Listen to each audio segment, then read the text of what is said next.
It seems to me like the idea of negative energy comes up so much around healing. And it's something we find that people are always worrying about.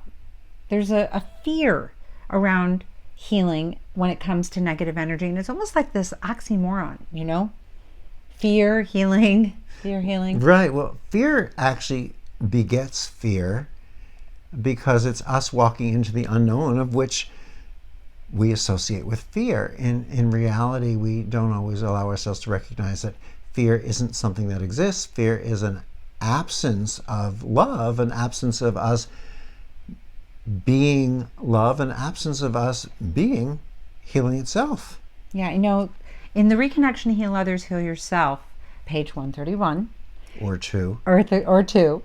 It is funny the way you talk about it, actually. I always love that particular chapter because it kind of puts that out right into your face. This idea that, negative energy is not really what we're dealing with. It's more of a mindset or an insecurity around something that has nothing to do with healing. It's us focusing on absence and then creating it into an illusion of something existent, and then attempting to fix the illusion that we've created. Right.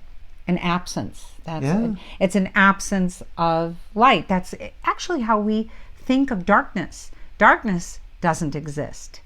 In the idea of physics itself, it actually is just truly the absence of light. Right. So, we work to protect ourselves from this absence in a lot of interesting ways. We put flowers in the room to keep away ghosts. We use different colored candles to protect us from different things, even though the candle is not what's emitting the light, it's the flame on top of it, which isn't taking on a new color. We wear amulets and pieces of jewelry as if something were that powerful that it were going to be attacking us and making our lives miserable. I just really don't see how, the latest design from Cartier is going to stop that. And we're not sort of diminishing the idea of negative energy, because again, there's a way to look at this, there's a way to understand it. And I guess what comes up sometimes in reconnective healing is people want to know, how does fear internally restrict the reconnective healing intelligence or the collective of energy, light, and information? Does it restrict it or diminish it in any way if we are feeling fear? Well, the answer is no. Nothing can diminish this intelligence. But you see, that becomes another fear. Can it diminish the healing or the intelligence, which is then creating a feel of reality to something non-existent? Now, we introduce this and reinforce us in our healing interactions when we tell people to, take off their belts or their jewelry. And I jokingly say, do you really think if whoever you believe in as a universal field intelligence, call it God, call it what you will, you think, God's floating around in a cloud up overhead and saying, gee, I'd really love you over there to have a healing, but that belt buckle, I just can't get through it. Yeah. So at the end of our kind of exploration around fear and healing, one of the things that we really want to kind of impart is that reconnective healing can help in a way overcome fear, because the intelligence itself is sort of this one directional process or approach. We're really receiving. We're receiving from the energy, light, and information that has this infinite understanding of where everything exists, including us. What it doesn't have an understanding is of our story. And fear, in actuality, is something we create in the mind. It's a part of the biology, if you will, and the chemistry of what our thoughts and emotions can produce. So let's look at this for a minute.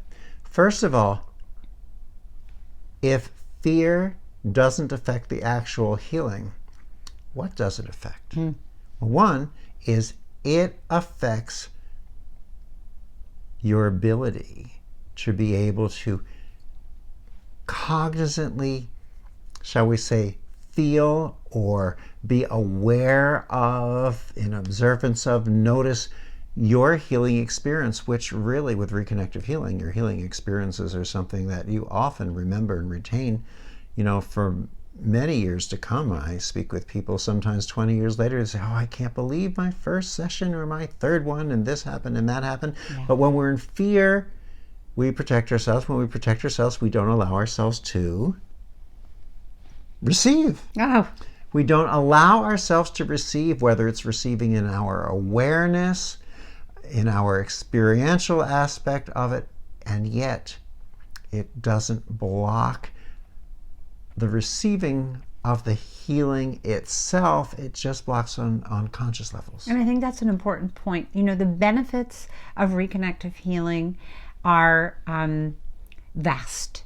And whether we are engaging the frequencies just for our own self-healing, or we're receiving a session, or we're facilitating a session for another, the state of mind, even our emotional state, somehow isn't correlated in any way, shape, or form with how the intelligence is able to balance, rebalance, and engage us.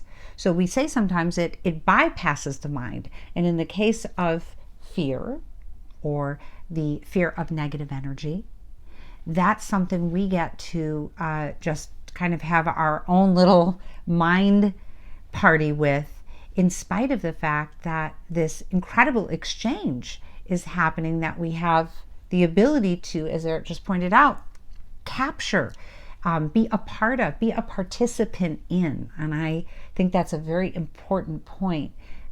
Reconnective healing is about us becoming a participant in the expression and in the experience of this that we are receiving, which is bold and brilliant. And it's funny. We think of participating as being active, and yet being active can be actively listening and actively being present. It doesn't mean that we're running around a baseball diamond or something. It used to be, this always interested me. It used to be that most people involved in healing would say to their clients, make your mind a blank. And the funny thing about trying to make your mind a blank is, guess what? You can't. You can't. So as soon as we try to make our minds a blank as a client in a healing session, we immediately feel failure. And we try harder, and we feel failure, and we attach and increase the intensity and the blockage, and we don't know what's going on. In reconnective healing, we advise people to what? To observe, to notice, to experience. This allows us to have our mind on something that is an openness. And in this openness and aware state, we are actually more actively listening. I'm using listening metaphorically. It doesn't necessarily mean for sound. It's listening is receiving, and what we're receiving is the experience itself. Yes. I think it's important to recognize that negativity is judgment. And fear, in a way, is sort of the extension of what comes to us after we invest our attention in judgment. So part of what I love about the reconnective healing experience and approach is that often we sort of slide into this observer, or as Eric just is speaking about this space of being witnessed and the witness.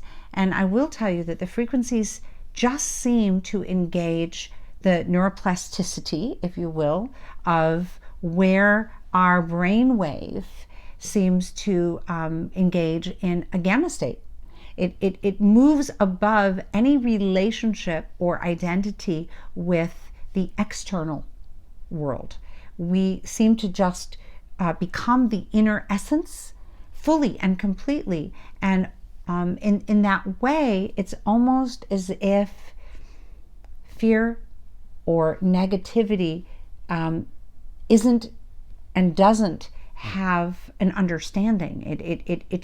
It isn't part of the zeitgeist of any part of the process. Right. And as we interact with the reconnective healing frequencies, we then move beyond gamma into lambda.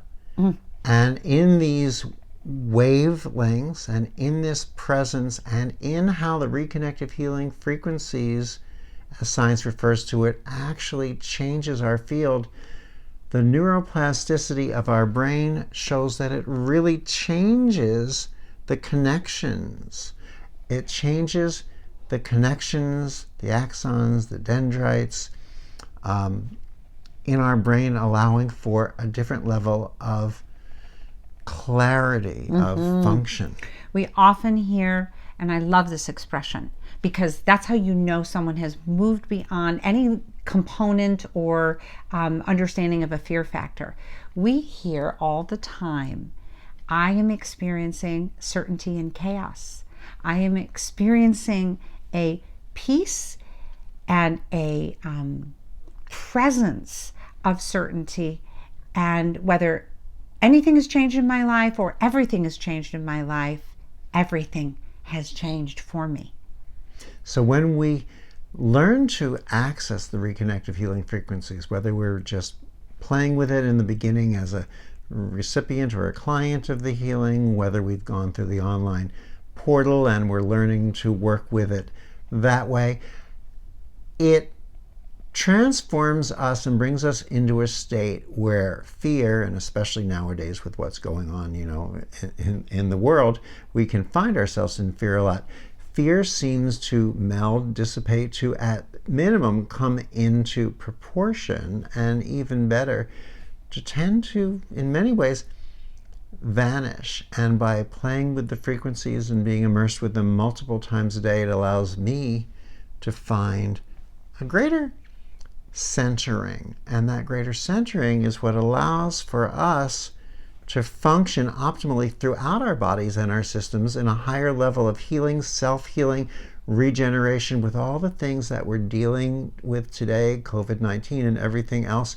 Let's optimize our resistance, our resilience, our functionings, and knowing that as we optimize ourselves, we're affecting the field and allowing optimization for that of our loved ones and for people we don't even know.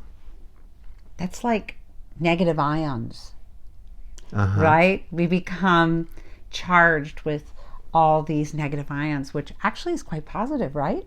Right. It's quite a good thing. Negative is a funny kind of a word. Isn't negative it? And positive. It's so perfect. It's perfect. It's confusingly opposite linear yes. as well.